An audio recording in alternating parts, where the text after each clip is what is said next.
कि क्लास 10 का ऑब्जेक्टिव है वास्तविक संख्या का।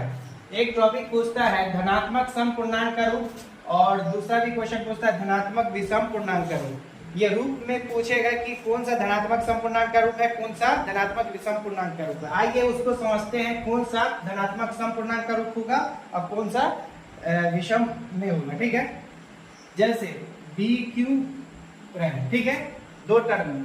तो यहाँ वाला जो संख्या होगा क्या चीज होगा, सम संख्या होगा। ठीक है, सम संख्या होगा तो धनात्मक सम पूर्णांक का रूप होगा। एग्जाम्पल की जगह इसमें समझते हैं, जैसे 2n, यहाँ देखिए सम संख्या इसलिए सम पूर्णांक का रूप हुआ। जैसे 2p, ये ए बी सी डी कोई भी वेरिएबल में आपका जो है लेटर में आ जाए वो उससे मतलब नहीं है। ठीक है, आपका जो है संख्या क्या होनी चाहिए, सम संख्या होनी चाहिए, उससे मल्टीपल होनी चाहिए, तो आपका क्या होगा, सम पूर्णांक का रूप होगा। ठीक है, जैसे 4k 4p, ठीक है, 6p 6k, ये सब क्या है, धनात्मक सम पूर्णांक का रूप है।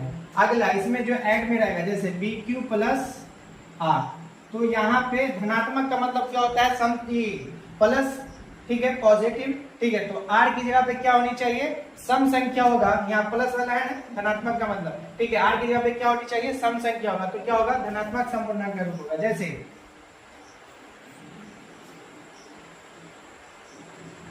2m प्लस 2, यहाँ पे देखिए सम संख्या इसलिए धनात्मक सम पूर्णांक का रूप है।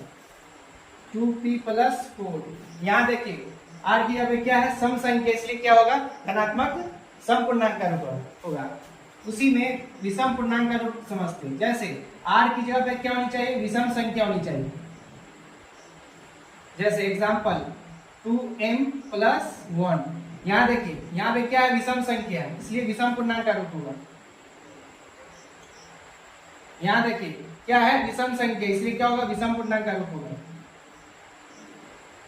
यहाँ देखिए विषम संख्या, इसलिए विषम पूर्णांक का रूप होगा।